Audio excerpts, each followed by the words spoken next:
నమస్తే రమగారు. నమస్తే జయ. రమగారు, కొంతమంది ఎలా ఉంటారంటే ఎప్పుడు ఏదో ఒక ఇష్యూ కావాలి. అది పుట్టింటి వాళ్ళ, అత్తింటి వాళ్ళ, పక్కింటి వాళ్ళ, అసలు వాళ్ళకి అనవసరం. వాళ్ళకు ఒక టాపిక్ అనేది ఎప్పుడు మాట్లాడుకుంటూనే ఉండాలి ఇంకొకరి గురించి. ఆ గాసిప్స్ అనేవి ఒకరి మీద ఒకరికి పాస్ ఆన్ చేస్తూనే ఉంటారు. మరీ ముఖ్యంగా అత్తింటి విషయాలన్నీ పుట్టింట్లో చెప్పడం, పుట్టింటి వారికి చెప్పి ఇలా చేస్తున్నారు, అలా జరుగుతుంది, మళ్ళీ మనం ఉండాల్సింది ఇక్కడే, కలిసి ఉండాల్సింది ఇక్కడే, వీళ్ళతోనే సాగాలి. బట్ అలా అది సింపతి కోసం చేస్తారా, లేకపోతే వాళ్ళ హ్యాబిచువల్ గా అలాగే వెళ్ళిపోతూ ఉంటుందో అర్థం కాదు రమ్మ. అంటే మిగిలిన వాళ్ళు ఎంకరేజ్ చేస్తే కూడా జయ, ఇదివరకు ఎప్పుడో ఒక కథ చెప్పాను నేను. చెప్పేవాడు చెప్తాడు, వినేవాడు వినకూడదు. ఎస్. మీ అత్తారింటి సంగతులు మా దగ్గర చెప్పకు అనాలి. ఒకటి, పెద్దవాళ్ళు ఎవరైనా, ఫ్రెండ్స్ అయినా, అందరిళ్లలోనూ ఇలాగే ఉంటుంది. ఇప్పుడు ఎవరి అత్తగారులైనా దిగి రారు. ఎప్పుడు అత్తా కోడళ్ళు అంటే జనరల్ ఇష్యూస్ కదా జయ. ఇప్పుడు ఒక 20 ఏళ్ళు, 25 ఏళ్ళు, 29, 30 సంవత్సరాల దాకా ఓ పిల్ల ఓ పుట్టింట్లో ఒక చోట ఉంటుంది. అక్కడ నువ్వు ఆడిందాట పాడింది బాట. మీ అమ్మ నిన్ను లకార మకార ప్రయోగాలతో తిట్టినా నీకు ఓకేనే, అంతే. ఎందుకంటే మన అమ్మ కాబట్టి 2 చెంపకాయలు కొట్టు, రేపొద్దున రాత్రికి అన్నం తినకపోతే పిల్ల చచ్చిపోతుంది, ఆకలేసి నీరసం వస్తుంది, కళ్ళ కింద నల్లతారులు వస్తాయని తల్లులు అన్నం పెట్టేస్తారు. పొద్దునుంచి తిట్టిపోసినా రాత్రికి పిల్ల అన్నం తినకపోతే దాన్ని నిద్ర పట్టదని, దానికి పీడకలు వస్తాయని ఇలా భావిస్తారు. దాన్ని తిట్టిపోసి పొద్దున్నుంచి వీలైతే 4 చెంపకాయలు కూడా కొట్టినా సరే రాత్రి పిల్లలకి అన్నం పెట్టాలని భావిస్తారు తల్లులు. మనమ్మ మన ఏమన్నా మనకి ఓకేనే కదా. ఇలా కొన్నేళ్ల పాటు పుట్టింట్లో ఇలా సాగించుకున్న పిల్లలు అత్తారింటికి వెళ్ళేసరికల్లా ఏమవుతుంది, ఇప్పుడు అత్తగారి సంగతి ఏమిటి? ఆవిడ ఓ కొడుకునో 25 ఏళ్ళు, 30 ఏళ్ళు, 36 ఏళ్ళు పెంచింది. ఓ పిల్లని తెచ్చి వీడికిచ్చి పెళ్లి చేయాలి. అత్తకి అభద్రతా భావం సాధారణంగా అత్తగారి పొజిషన్లో ఉండే వాళ్ళకి కొంత అభద్రతా భావం ఉంటుంది. ఎట్లా? పిల్ల తల్లికేమో అమ్మో నా పిల్లని అత్తాది పరంగా పెంచుకున్నాను, చేతుల్లో పెట్టుకున్నాను, చేతుల మీద నడిపించాను, దీన్ని వీళ్ళు ఏం చేస్తారో అని పిల్ల తల్లికి ఉన్నట్టే పిల్లాడి తల్లికి ఏమని ఉంటుంది, నేను ఇంతకాలం పెంచుకున్నాను, పిల్లాడిని ఇంత ముద్దుగా చూసుకున్నా, దాని చేతుల్లోకి వెళ్ళిపోతాడేమో, అత్తారికి సొంతమైపోతాడేమో అన్న భయము, దిగులు ఏర్పడతాయి. ఇప్పటిదాకా పిల్లాడి మీద సర్వ హక్కులు నావి, వాడి సంపాదన నాది, పిల్లాడు నా పిల్లాడు. వాడికి 20 ఉండని, 35 ఉండని, 50 ఉన్నా కూడా నా కొడుకు, నేను పెంచుకున్నాను, కష్టపడి నే కన్నా. నువ్వు ఒకదాని మీద అందరూ కష్టపడితేనే కంటారు, కానీ నే కన్నాను. ఈ పిల్ల ఎందుకు చూసావా కొత్తగా వచ్చింది, అది లట్టుగా ఎగరేసిపోతుంది నా కొడుకుని. ఇప్పుడు ఎంత చక్కగా పెళ్లి చేస్తారో జయ, ఎంత బాగా వెతుకుతారో. బారెడు జడ ఉండాలి, నా లెక్క అయితే 4 కళ్ళు 12 జడ ఉండాలి. మీ కోడళ్ళక ఓకే ఉన్నా లేకపోయినా నా కోరిక అది. ఇప్పుడు నాకు ఉండొచ్చు కదా, నాకు 2 కొడుకులు ఉన్నారు, అందమైన పిల్లలు కావాలి. అందంగా ఉండకపోయినా నల్లగా ఉన్నా పర్వాలేదు, నలుపు తెలుపు గోల్ లేదు మాకు. ఒక 4 కళ్ళు 12 జడ, బాబు గారి బొమ్మలాగా కావాలి నాకు. ఓ దొరుకుతారు, వెతుక్కుంటాం ఇలాగే.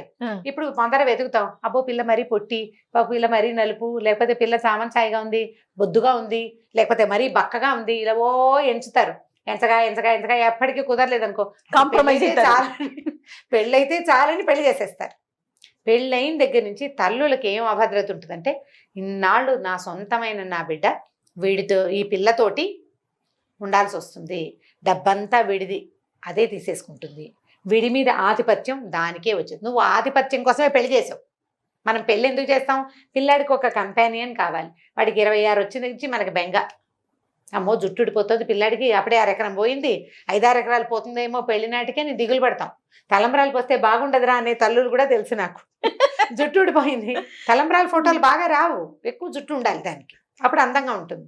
ఇలా కూడా ఆలోచిస్తారు. ఇవన్నీ ఆలోచించి ఒక కొత్త పిల్ల రాగానే ఏమంటే దానికి వాడు తానా తందానా అంటాడేమో, ఎంతసేపు పిల్ల కలిసి తిరుగుతూ నన్ను వదిలిపెట్టేస్తారేమో, పిల్లాడు నన్ను వదిలేస్తాడని ఎంత దిగులు పడతారు. ఇదే పని మనం 30 ఏళ్ల క్రితం చేసాం అని గుర్తుండదు. అంతేగా, మన భర్త దగ్గరికి మనం వచ్చినప్పుడు మనకి పిల్లాడు కలిగాడంటే నువ్వు సంతానం కలిగించుకున్నావు, మీ అత్తగారు కూడా ఇదే ఫీల్ అయ్యింది కదా అని కొడుకు తండ్రులకి తోచదు. కూతుళ్ళ తల్లులకి నువ్వు కూడా ఇలాగే మీ అమ్మ దగ్గర నుంచి బయటకు వచ్చావు, ఓ ఇల్లు వాకిలి ఏర్పరచుకున్నావు, అత్తమామతో ఏదో సజావుగానో ఇంకో రాగంగానో ఎలాగోలాగా ఉండి నెట్టుకొచ్చావు. నీ కూతురు కూడా దాన్ని చెయ్యాలి. నువ్వు వివాహం చేస్తున్నావు, నువ్వు చేయదలుచుకుంది పెళ్ళి. నేను బాగా పెంచుకున్నాను, మా పిల్ల ఎవరి మాట విందంటే అలా ఎలా కుదురుతుంది? అసలు అప్పుడు ఇద్దరు రెండు వైపుల నుంచి పెళ్లి పెళ్లిళ్ళు చేయకూడదు. చేయమాకండి, చక్కగా ఎవరింట్లో వాళ్ళు ఎవరింట్లో వాళ్ళు హ్యాపీగా ఉంచుకోవచ్చు. ఇప్పుడు ఇలాంటి మా పిల్ల ఎందుకు లొంగాలి, మా పిల్ల ఎందుకు మాట వినాలి, నా పిల్ల ముందు నుంచి చక్కగా సంపాదన పర్రాలు, ముందు నుంచి దాని జీతం ఉంది, అది అసలు ఒక్క ఇంట్లో ఇటు పుల్ల తీసి అటు పెట్టలేదు, అరిచేతుల్లో పెంచాము, అరిచేతుల్లో ఎందుకు పెంచావు, దీని పుల్ల తీసి అటు పెట్టకపోతే దాని బట్టలు అది కట్టుకోవటం కూడా రాదు, దానికి అది కూడా రాదు. ఇప్పుడు కష్టపడేది ఎవరు? పిల్లలు కదా. ఇప్పుడు కాబట్టి అత్తగారు పని చేయమంటోంది, ఏమి పని చేయకుండా ఉంటే నేను ఎలా చేస్తానని అత్తగారు అంటే తల్లులకి నచ్చదు. తల్లులకి నచ్చకపోగా పైగా కూతురు మీ అత్తగారు ఎలా ఉంది అని అడిగి అదేదో చెప్పగానే ఆవిడ అలాగా ఆవిడ ఇలాగా అని వీళ్ళు మాట్లాడతారు. ఆడపిల్లలకి ఎలా ఉంటుందంటే అమ్మలాగానే చూడాలి అత్తగారు. న్యాచురల్ కదా జయ, మనం అలా చెప్తుంటాం. కూతుర్ని కోడల్లాగా చూసుకోదు, కోడల్ని కూతురులాగా చూసుకోవటం, అత్తగారిని అమ్మలాగా చూసుకోవటం. అలా ఎలా కుదురుతుంది? మీ అమ్మలాగా మీ అత్తగారు చూసుకోవాలంటే నేను చాచి లెంపకాయ కొట్టాలి అంతే. రాత్రిపూట దాకా తిరిగి అడ్డమైన తిరుగులు తిరిగితే ఎవడు సమాధానం చెప్తాడు అని మీ అమ్మ అన్నట్టుగా మీ అత్తగారు అంటే నువ్వు ఒప్పుకుంటావా? ఒప్పుకోవు. నాకు ఇది కావాల్సిందే, లేకపోతే నేను తిన్ను అని నువ్వు కోడలంటే అత్తగారికి నచ్చుతుందా? నచ్చదు. కోడళ్ళు కోడళ్ళుగా ఉండాలి, అత్తగారులు అత్తగారులుగానే ఉండాలి. ఎలాగా అత్తగారుగా ఉండటం? నీ పిల్లాడికి ఒక పిల్లని తెచ్చి పెళ్లి చేసావు, వాడితో జీవితాంతం ఉండాలి, నీ కొడుకుతో కలిసి సంసారం చేసుకుని పిల్లల్ని కనాలి, నీ వంశాన్ని ముందుకు తీసుకెళ్ళాలి, నీ కొడుక్కి అన్ని చోట్ల ఆ పిల్ల సాయంగా ఉండాలి. అది ఆలోచించుకుని, జాతకాలు చూసుకుని, కంపాటబిలిటీ ఆలోచించుకుని, పిల్లాడు మాట్లాడుకుని, నువ్వు కూడా కట్టం గిట్నం వ్యవహారం మాట్లాడుకుని, వాళ్ళకి ఆస్తుంది, ఇద్దరే అమ్మాయిలు ఉన్నారు, చెరిసగం వస్తుంది, మా వాడికి ఇంత వస్తుందని లెక్కేసుకుని చేసుకుంటారు పెళ్ళిళ్ళు కదా. అప్పుడు నువ్వు ఏం చేయాలి? వాళ్ళిద్దరికీ కంపాటబిలిటీ ఉండేందుకు నువ్వు ప్రయత్నం చేయాలి. వదిలేయండి వాళ్ళని. అంతేగాని వాళ్ళ ఇంట్లో పుట్టింట్లో పనులు నేర్పలేదు, నీ కూతురుంటే నువ్వు నేర్పవు. ఈ రోజులు ఎవరూ నేర్పటం లేదు. వాళ్ళు చావు వాళ్ళు చేస్తారు. ఇప్పుడు పెళ్లి చేస్తారా? అమెరికా వెళ్తే అన్నం వండటం కూడా రాని ఆడపిల్లలు బోల్డ్ మంది వెళ్తారు జయ. ఎలాగోలాగా తంటాలు పడి నేర్చుకుంటారు. ఆవిడ గిన్నెలు దువ్వుకుంటారు, వంటలు చేసుకుంటారు, బాత్రూములు కడుక్కుంటారు, కొంపగోడు శుభ్రం చేసుకోవాలి, వాళ్ళే చేయాలి, నేర్చుకుంటారు. అంతే. జీవితంతో పాటు నీకు నచ్చేలాగా నీకు వచ్చినట్టుగా వాళ్ళకి రాదు. నీ పరిస్థితి వేరు, వాళ్ళ పరిస్థితి వేరు. జీవితంతో రాజీపడి మెల్లిగా నేర్చుకుంటారు. అవకాశం ఇవ్వాలి వాళ్ళకి, అవకాశం ఇవ్వాలి. నీ దగ్గర పెట్టుకుని ఫలానా మా మేనగోడలు అయితే బ్రహ్మాండంగా వంట చేస్తుంది, దాన్ని చేసుకుంటే బాగుంటుంది, దీనికి వంట రాదు. మేనగోడలు నెల తిరిగేసరికి ₹1,00,000 సంపాదన తేదు కదా. కంపారిజన్స్ చేసుకోకూడదు. తల్లులు కొంత తగ్గాలి. ఇప్పుడు ఇక్కడ పిల్లలు ఎలా తగ్గాలో చూద్దాం. మీ అమ్మ తిట్టింది నేను, ఎవరికి తెలియదు, నువ్వు చెప్పవు. మా అమ్మ ఒప్పుకోదు అని చెప్తావు అంతే నైస్గా. మా అమ్మ నన్ను చెప్పకాయ కొట్టింది అని చెప్తావా? చెప్పవు. మా అమ్మ నన్ను కొట్టింది, మా అమ్మ నన్ను తిట్టింది, అన్నం పెట్టను, నీకు రూపాయి ఇవ్వను, దీపావళి పండగకి గిఫ్ట్ లేవు, బఫ్ట్ లేవు, మానేసి నోరు మూసి కూర్చో, ఉద్యోగం మానే, కాళ్ళు ఎరగొట్టేస్తా అంది. అది కూడా నువ్వు చెప్పవు. అమ్మో మా మమ్మీ ఒప్పుకోదు అని చెప్తావు. అదే మీ అత్తగారిది ఎందుకంటే ఏం నేర్చుకోలేదంటే మా అత్తగారు నన్ను ఇలా అందని ఊరు వాడా ప్రచారం చేస్తావు, ఇరుగు పొరుగు అందరికీ చెప్తావు. మా అత్త అలా అంది, మా అత్త ఇలా అంది, మాది చెప్తావు. నువ్వు మీ అమ్మ గురించి చెప్పలేదు కదా. అమ్మకి ఏమైనా రహస్యాలు ఉంటాయి, అమ్మకి పుట్టింట్లో డీలింగ్స్, అమ్మకి నాన్నతోటి పడదు, వాళ్ళిద్దరు తెక్కొట్టుకుంటారు, అవి కూడా ఏ కూతురు ఎవరికి చెప్పదు, ఏ కూతురు చెప్పదు. అత్తగారి రహస్యాలు మాత్రం అందరికీ ఎందుకు చెప్తావు నువ్వు? పైగా పుట్టిల్లు వదిలిపెట్టేస్తాం, మన పద్ధతి అదే కదా. అంతే. ఓ 25 ఏళ్ళకో 30 ఏళ్ళకో పుట్టిల్లు వదిలేస్తే అక్కడి నుంచి ఎలా వదిలేస్తాం? అక్కడి నుంచి ఏమైనా ముద్దు ముచ్చట్లు జరుగుతాయి. ఆస్తి స్వాస్తి ఉంటే, నీకు అవకాశం ఉంటే, భగవంతుడు వాళ్ళు కలిగి ఉన్న వాళ్ళైతే నీకు డబ్బులు వస్తాయి. ఏదైనా కష్టం నిష్ఠూరం అప్పుడు నువ్వు వెళ్ళి చూసుకుని చేస్తావు, మంచి చెడుకి ఉంటాం అంతే. ఇప్పుడు భర్త దగ్గర అయితే, ఇప్పుడు అత్తారింటికి వస్తే వీళ్ళ ఆస్తి స్వాస్తి మీద పూర్తి హక్కు ఎవరిది? నీది. అంతేగా. వీళ్ళ తాలూకు బాధ్యత ఎవరిది? నీది. నువ్వు చూడాల్సిందే వాళ్ళని. ఇప్పుడు నువ్వు బాగా ఉండాల్సింది ఎవరితో? అత్తారింటితోటే. వీళ్ళకి మా అత్తగారు మంచిది కాదు, మా ఆడపడుచుకు బుద్ధి లేదు, మా మామగారు ఒకటి మఫు, ఆయన మా ఎవరితోటి మాట్లాడు, ఇలాంటివి చెప్పేటప్పుడు రేపొద్దున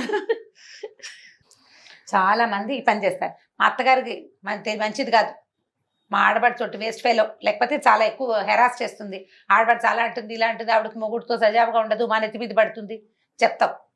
మేము మామగారు ఏదో అందరికీ చెప్తావు. నువ్వు తప్పించుకోలేనిది ఏమిటో తెలుసా? ప్రతి ఆడపిల్ల వీళ్ళ ముగ్గురి పోలికలు నీ పిల్లలకి వచ్చి తీరతాయి. పిల్లల్ని నువ్వు పెంచుతావు, వాళ్ళల్లో పోలికల్ని నువ్వేం చేయలేవు, జీన్స్ అంతే కదా. వాటిని మార్చడం నీ వల్ల కాదు. నువ్వు రేపు ఉండాల్సింది ఎక్కడా? నువ్వు దేన్నైతే తిట్టి నలుగురికి చెప్పి నానా మాటలు మాట్లాడతావో వాళ్ళ ఆస్తే నీ పిల్లలకి వస్తుంది. ఆస్తితో పాటు వాళ్ళవే జీన్స్ నీ పిల్లలకి వచ్చి తీరుతాయి. ఇదేదో పెద్ద ప్రాబ్లం అనుకో, వాళ్ళని వదిలేస్తావనుకో, నువ్వు పోని వీళ్ళని వదిలించేసుకుంటావు, వాళ్ళతో ఉండవు, నువ్వు వెళ్ళిపోతావు. పోనీ నువ్వు బయట పెడతావు, వీళ్ళు ఇలా చేశారు ఇలా చేశారు, పెద్ద సమస్య అయినప్పుడు తప్పకుండా బయట పెట్టాలి. ఇప్పుడు అవకాశం ఇచ్చారు మనకి, చట్టంలో చాలా అవకాశాలు ఉన్నాయి. నువ్వు చిన్న చిన్న పెట్టి థింగ్స్ ప్రతిదాన్ని నువ్వు ప్రచారం చేస్తే, అది నువ్వు దేని గురించి ప్రచారం చేసావు? నీ చీర మాసిందని నువ్వు చెప్తున్నావు, అంతే కదా. ఇప్పుడు నువ్వు ఉండాల్సింది అందులో, నీ భర్త అందులో వాడు, నీ పిల్లలు ఆ తానులో ముక్కలు, అంతే. దాన్ని నువ్వు తప్పించలేవు. మీ తమ్ముడు పోలిక రాదు, నీ కొడుక్కి కొంచెం వస్తుంది, కొద్దిగా వస్తుంది. మీ తమ్ముడి ఇంటి పేరు రాదు, మన అమ్మ నాన్నల ఇంటి పేరు మన పిల్లలకి రాదు.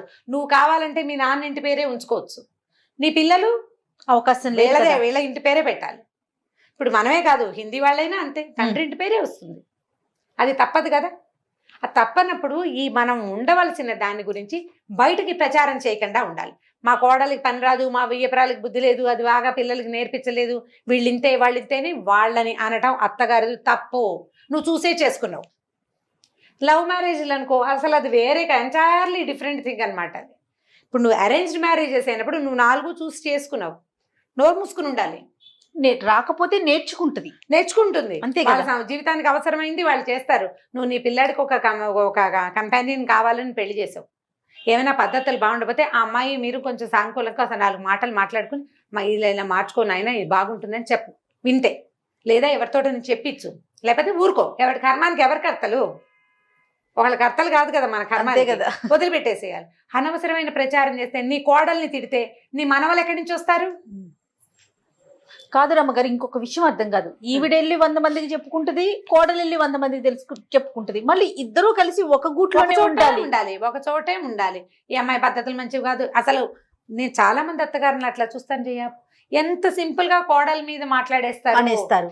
ఎంత అసలు నోటికొచ్చిన చెడ్డ మాటలు, లకార మకార ప్రయోగాలే చీదరగా. వీళ్ళతో ఇట్లా మాట్లాడకూడదన్న ఇంగితం కూడా ఉండదు, ఓపెన్ గా అనేస్తారు. ఆ అమ్మాయిని నీ కొడుకు జీవితంలో ఉంటుంది. ఆ అమ్మాయి వల్ల కలిగిన సంతానమే, అమ్మాయి వల్ల కలిగిన సంతానమే నీ పిల్లలతో నీ పేరుని ముందుకు తీసుకెళ్తాయి, నీ కుటుంబాన్ని ముందుకు తీసుకెళ్తుంది, నీ ఆస్తికి వాళ్లే వారసులు అవుతారు.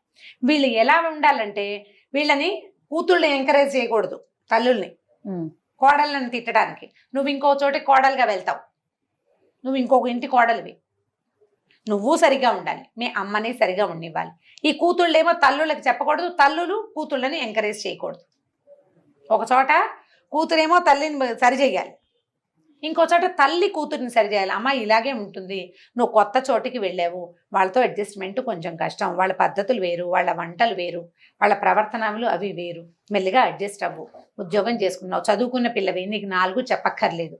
మీరు ఫస్ట్ లో అన్నట్టుగా ప్రతిదీ వినకూడదేమో ఒకటమ్మగారు, వినకూడదు. అత్తవారింటి సమస్యలు కూడా తప్పదు. చిన్న చిన్న పెట్టి థింగ్స్ కి ఎందుకంత ఇంపార్టెన్స్ ఇవ్వాలి? ఇంతకేమిటంటే అందరం ఓ చోటే ఉండాలి, అంతే కదా. ఇలా పైగా ఈ చెప్పినవి వింటారు. ఇదే కాదు, చుట్టుపక్కల వాళ్ళు వినేవాళ్ళు కూడా చాలా మంది ఉంటారు, ఫ్రెండ్స్ కూడా. వాళ్ళ అత్తగారు చాలా దుర్మార్గురాలని ఇంకో 10 మందికి చెప్తారు. నువ్వు ఎంతమంది మాటలు విన్నావు? ఒక అమ్మాయి మా అత్తగారు మంచిది కాదని నీకు చెప్పింది, నువ్వు ఎలా డిసైడ్ చేస్తావు? రెండో పక్క విషయం నీకు తెలియదు కదా. నీతో ఫ్రెండ్లీగా మాట్లాడే నీ ఫ్రెండ్ అత్తగారితో ఏమంటుందో కదా. ఇప్పుడు ఇలా ఫ్రెండ్స్ కూడా వినేటప్పుడు ఇలా ఉంటాయి, ఇలాంటివి జరుగుతాయి. చుట్టుపక్కల వాళ్ళైనా అత్తారిళ్లలో ఇవి సామాన్యం. మీ అత్తగారితో కలిసి ఉండాలి, పెద్దవాళ్ళు, నీ బాధ్యత వాళ్ళని చూడడం. వాళ్ళ ఆస్తి స్వాస్తి నీ పిల్లలకే వస్తుంది రేపొద్దున, సాయిదా ఫాయిదాగా పోవాలమ్మా అని చెప్పేస్తే 4 మాటలు చాలా ప్రధానమైంది. విన్నవాడు పరమ దుర్మార్గుడు. ఎవరైనా ఆడైనా మొగైనా. మనకి ఆయన పేరేంటి, మన శ్రీపాద సుబ్రహ్మణ్య శాస్త్రి గారి కథ ఒకటి ఉంది. ఈ కాసికలు చెప్పే వాళ్ళని ఏం చేయాలో అని ఒక జమీందార్ గారు గుమాస్తాను అడిగేట. ఏముంది బాబు, విన్నవాడి చెవులు తెగ్గొడితే సరే అని చెప్పేట ఆయన. వినేవాళ్ళ చెవులు కత్తిరిచేస్తే ఇక చచ్చినా వినరు. ఒక అత్త కోడళ్లే కాదు రమ్మగారు, అన్నదమ్ముల మీద అది పెళ్లి చేసుకుని బయటకు వచ్చేసిన తర్వాత అన్నదమ్ముల్ని తిట్టిపోసే వాళ్ళు కూడా ఉంటారండి.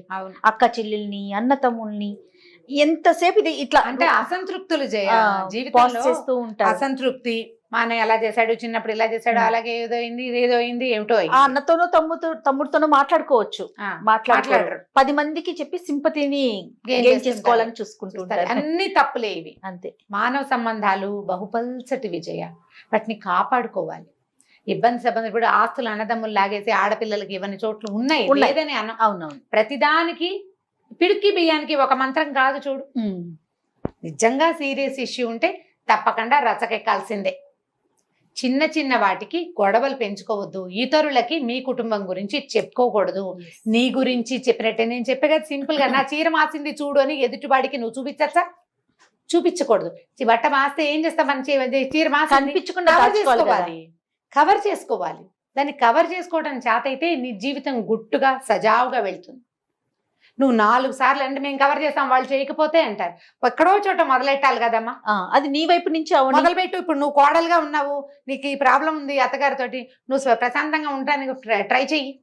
ఈ ఇబ్బంది వస్తుంది కాబట్టి నేను ఇట్లా ప్రవర్తించకూడదు నా కోడళ్లతోటని, రేపు వచ్చే తరపు కోడళ్లతోటి నువ్వు బాగా ప్రవర్తించు. నీ ఫ్రెండ్స్కి చెప్పు, ఇలాగే ఉంటుంది, మనం సర్దుకోవాలి, పెద్దవాళ్ళతో ఇలా చేయకూడదు, చిన్నపిల్లలతో ఇలా ప్రవర్తించకూడదు, రేపు మనకి కోడళ్ళు వస్తారని నువ్వు ఆలోచించు. ఈ ఆడపిల్లల్ని కోడళ్ళని కాల్చుకు తినే అత్తగారులైనా, నిన్న దాకా మనం అత్తగారులతో పడ్డాము, మన కూతుళ్ళు పడతారు. ఈ పద్ధతి మార్చుకోవాలి. ఈ అమ్మాయి మన కొడుకుతో ఉండటానికి ఇల్లు బాకిలి అన్ని వదిలిపెట్టి మన దగ్గరికి వచ్చింది. అమ్మ నీ నాన్నని వదిలిపెట్టి వస్తారు కదా, దీంతో బాగా ఉండాలని పెద్దవాళ్ళు అనుకోవాలి. 2 జయ ఇవి. ఇప్పుడు నువ్వు ఎంత తీర్చినా సరే ఈ సమస్యలు తీరవు. ఎవరికి వాళ్ళు సర్దుకుంటేనే తీరు. ఎస్, అవునండి. 2 వైపుల నుంచి జరగాలి. ఇద్దరూ సర్దుకోవాలి, ఇద్దరూ కొంత తగ్గాలి. పైగా వీళ్ళు ఏం చేస్తారు తెలుసా, తల్లులకి అపరిమితమైన ప్రేమ కొడుకంటే, భార్యలకి భర్తలంటే చెప్పరాని ప్రీతి. వీళ్ళ బంధం ఒకటి, ఇద్దరికి శరీర సంబంధమైందే. తల్లి కర్ణ ప్రేమ, భార్యకి భర్తతోటి ఉండే ఆపేక్ష. వీళ్ళిద్దరూ కొట్టుకు చచ్చి తాము అత్యంతంగా ప్రేమించే వాడికి నరకం చూపిస్తారు. అవునండి. మనం దేనికోసం లాగుతున్నాం, అసలు ఎవరి వల్ల కనెక్ట్ అయ్యామో మనం, వాడికి నరకం చూపిస్తారు. వీళ్ళిద్దరు వద్దు నాకు అనిపించేలాగా చేస్తారు, వాళ్ళు పారిపోయేలాగా చేస్తారు. మరి దేనికోసం మీరు కొట్టుకునేది ఎందుకు? ఒకటి కోసమే కొట్టుకుంటున్నారు. ఆ ఒకడిని సంతోష పెట్టాలి కదా. 2 వైపుల నుంచి తల్లి ప్రేమగా ఉండాలి పిల్లాడితోటి, పోనీలే పిల్లాళ్ళు కోడలు అని అడ్జస్ట్ అవ్వాలి. భార్య కూడా పాపం నా భర్తకి వాళ్ళ అమ్మ అంటే ఇష్టం, తల్లి లేకపోతే ఎవరు మాత్రం ఎలా ఉంటారు, రేపొద్దున నా పిల్లలైనా ఇంతే కదా అని భార్య అనుకోవాలి. మీరు ఎవరి వల్ల కనెక్ట్ అయ్యారో వాడిని సంతోష పెట్టడం మీ ఇద్దరి విధి. అంతే. వాడిని సంతోష పెట్టకపోతే పీడా పోయిరి, ప్రశాంతంగా ఉండనియాలి కదమ్మా. అంతేగా. ఇప్పుడు ఈ స్ట్రెస్ఫుల్ జీవితాల్లో వీళ్ళ కొట్లాటల్లో ఈ మగవాళ్ళు చేరి పాపం వాళ్ళకి పిచ్చి వెర్రి ఎత్తుతుంటారు, వాళ్ళకి కౌన్సిలింగ్ కావాల్సి వస్తుంది. అవునండి. నేనంటాను వీళ్ళిద్దరి ఇవన్నీ నవ్వొస్తుంటాయి, ఇవి వస్తాయి కొన్ని వ్యవహారాలు ఇట్లా. మా అత్తగారి గురించి గంటల తరబడి వినాలి మనం. మీకు చెప్పేటప్పుడు నేను గంటల తరబడి వింటే, ఎందుకు చెప్తారు, ఏం చెప్పినా, ఎన్నిసార్లు అప్పుడు ఎలా చేశారు, ఇప్పుడు ఇలా చేశారు, ఇప్పుడు ఇదంతా ఒకవైపే. అత్తగారితో మాట్లాడితే ఇంకో రకం వెర్షన్ వస్తుంది కదా, వస్తుంది కదా. అందుకని ఎందుకు వచ్చిందని ఇద్దరితో మాట్లాడితే నా తల వాచిపోతుంది, అసలే జుట్టు ఊడిపోతుంది అనుకుంటాను నేను. వీటి మధ్యలోకి వెళ్ళకూడదు, మనమే వెళ్ళకూడదు. అంటే మధ్యలో ఉన్నవాడి పరిస్థితి ఏమిటి చూడండి. అతను తప్పించుకోలేడు, తల్లిని వదులుకోలేడు, భార్యని వదిలిపెట్టలేడు. పోనీ వదిలేస్తావు, ఎంతమంది పెళ్ళాలని వదిలేస్తారమ్మా? తల్లులు కదా, మార్పు రావాల్సింది. ఖచ్చితంగా మార్పు రావాలి ఇద్దరి వైపు నుంచి. ఎక్కడైనా సరే తల్లులు సరిగా ఉంటే, అబ్బాయి తల్లి గాని అమ్మాయి తల్లి గాని, అబ్బాయి అమ్మాయి బాగుంటారు. అంతే. ఆలోచించి చూడండి, అవునా కాదా అని. డెఫినెట్ గా రమ్మ గారు.